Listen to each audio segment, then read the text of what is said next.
Hello everyone, welcome back to Magnet Brains. My name is CS Payal Popli and इस video में हम पढ़ने जा रहे हैं disadvantages of divisional structure. Okay, so in our previous video हम लोगों ने पढ़ा advantages of divisional structure और उससे भी previous जाए तो हमने पढ़ा divisional structure होता क्या है. यहाँ हम फाइनली उसके डिसएडवांटेजेस देखेंगे, मतलब हम प्रोज ऑलरेडी देख चुके हैं, यहाँ हम देखेंगे उसके कॉन्स के बारे में. यहाँ पे जैसे कि you can see 4 points are there, बहुत सिंपल हैं, आराम से पढ़ेंगे. One is more resources required. ये तो वही बात हो गई जो मैंने आपको फर्स्ट वीडियो में बताई थी.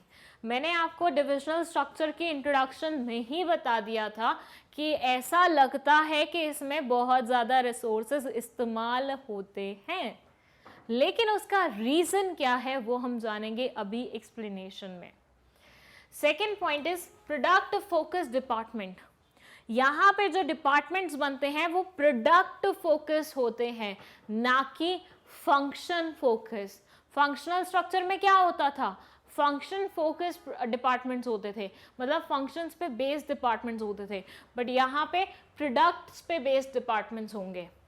Third is conflict. किसके बीच का कॉन्फ्लिक्ट वो हम एक्सप्लेनेशन में देखेंगे. And then increase in cost. Cost में इंक्रीज होना. आई होप आपको मेरा वो एक्सप्लेनेशन याद है जब मैंने आपको प्राइस और कॉस्ट के बीच में डिफरेंस बताया था.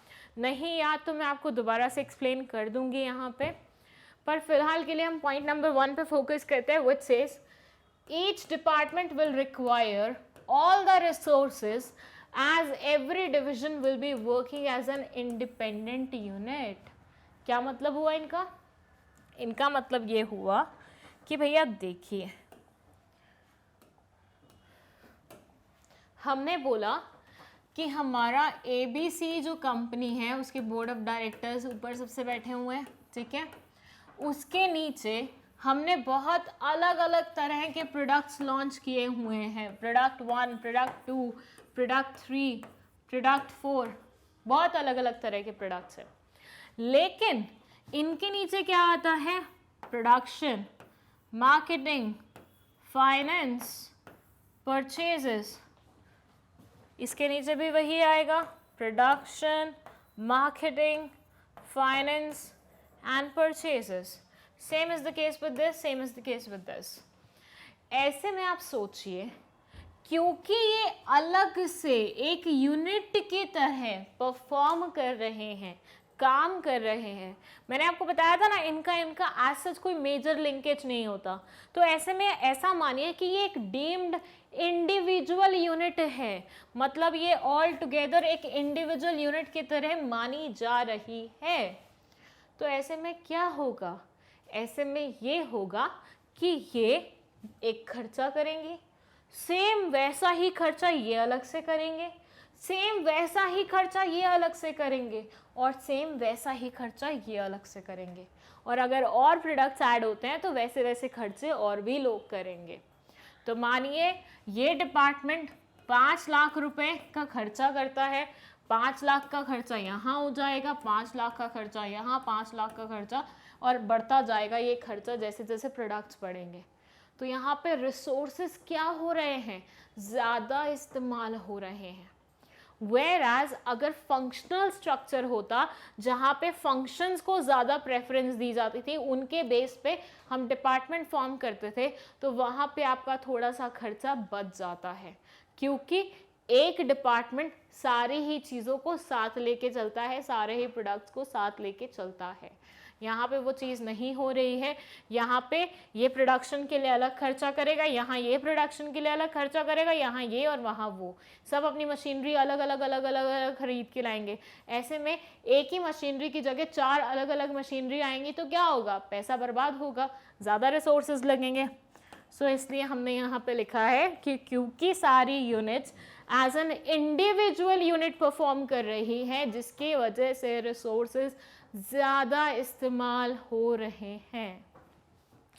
Second, it says product focus department. Each department focuses on their product only and they fail to keep themselves as a part of common organisation. अब देखिए, प्रोडक्ट 1 डिपार्टमेंट को लगेगा कि भैया मेरी प्रोडक्शन बढ़नी चाहिए, मेरी मार्केटिंग बढ़नी चाहिए, मेरे सेल्स बढ़ने चाहिए, मेरी कॉस्ट कम होनी चाहिए। सेम सेकेंड डिपार्टमेंट को लगेगा, सेम थर्ड डिपार्टमेंट को लगेगा और सेम ही फोर्थ डिपार्टमेंट को लगेगा। तो यहाँ पे सारे के सारे डिपार्टमेंट्स अपना अपना सोचेंगे।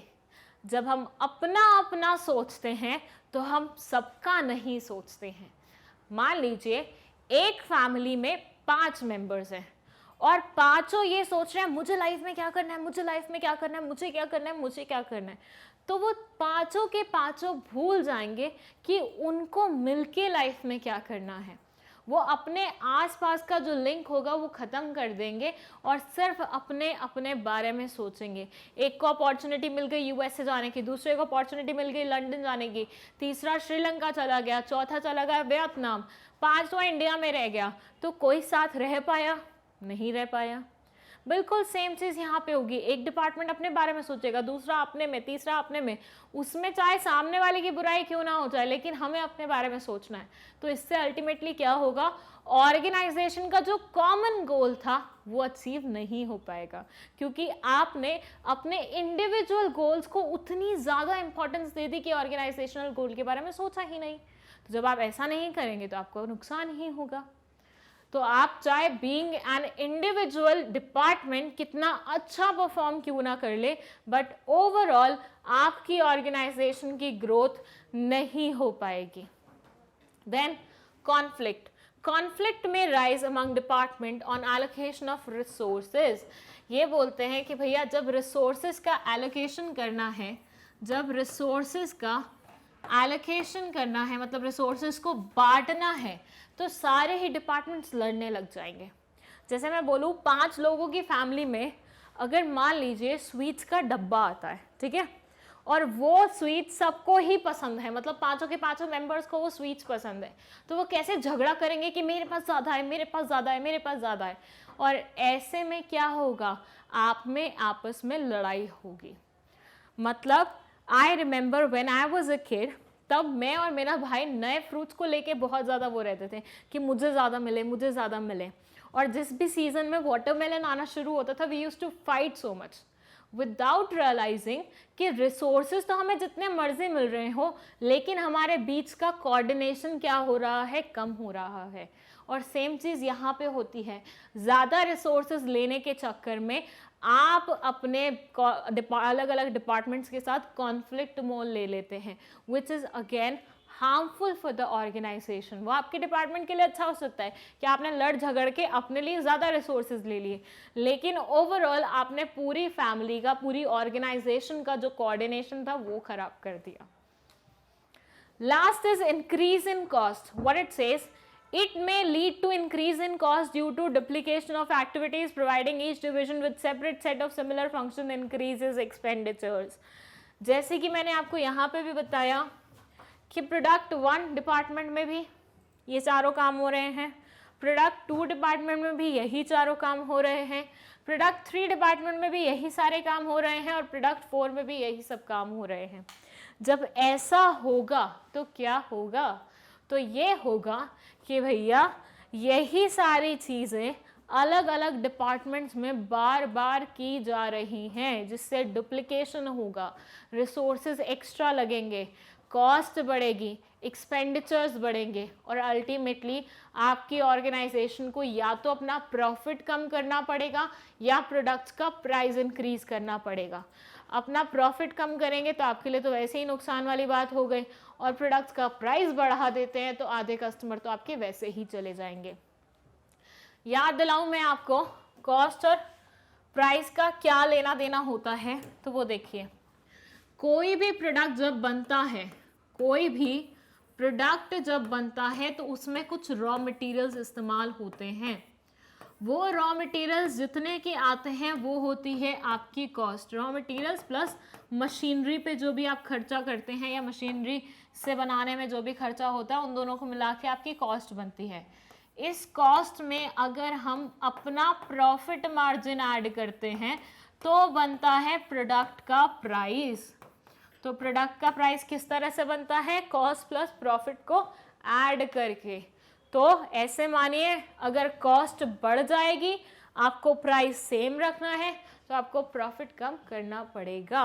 मैथमेटिकल कैलकुलेशन अगर मैं बताऊं आपको तो कुछ इस तरह से होगी। कॉस्ट थी आपकी 10 रुपए की, प्रॉफिट मार्जिन था आपका 5 रुपए का, प्राइस हो रहा था प्रोडक्ट का 15 रुपए, सब अच्छे से खरीद रहे थे। कॉस्ट अचानक से बढ़ गई, बट आपको प्राइस प्रोडक्ट का सेम रखना है क्योंकि आप अपने कस्टमर्स को खोना नहीं चाहते हैं। तो आपको क्या रिड्यूस करना पड़ेगा? अपना प्रॉफिट रिड्यूस करना पड़ेगा। और अगर आप ऐसा नहीं करते तो आपका प्रोडक्ट हो जाएगा महंगा, जो सारे लोग नहीं खरीद पाएंगे, नहीं अफोर्ड कर पाएंगे। ये बहुत छोटी मोटी कैलकुलेशंस है, लेकिन जब प्रोडक्ट्स का एक्चुअली कैलकुलेशन होता है बड़े लेवल पे तो बहुत हाई फाई जाती हैं। सो ये थे disadvantages of what? Divisional structure. I hope आपको ये समझ में आए होंगे। इसके बाद हम पढ़ेंगे सुटेबिलिटी ऑफ डिविजनल स्ट्रक्चर, मतलब डिविजनल स्ट्रक्चर कहाँ कहाँ सुटेबल हैं। एंड उसके बाद हम पढ़ेंगे difference between functional and divisional structure. So सारी वीडियोस देखना बहुत ज़्यादा ज़रूरी है क्योंकि पूरी कॉन्सेप्ट ही आपको तभी समझ में आएगी। नाउ आई होप आपको ये डिसएडवांटेजेस के चारों पॉइंट समझ में आए होंगे, क्योंकि यहाँ पे 4 ही पॉइंट्स हैं। तो आप अगर चाहें और आपको अगर लगता है कि कोई वैलिड पॉइंट है जो यहाँ पे फिट हो सकता है, तो आप एक आधा पॉइंट ऐड भी कर सकते हैं, कोई दिक्कत नहीं है उसमें। सो इतना मैं आपके ऊपर छोड़ रही हूँ। अगर आपको चेक करवाना है अपना पॉइंट तो कमेंट सेक्शन में लिख दीजिएगा, हम चेक करके आपको बता देंगे whether you can write it in this disadvantage portion और not.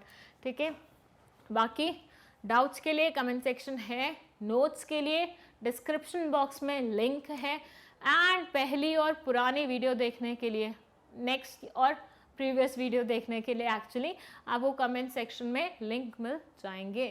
Thank you so much for watching this video.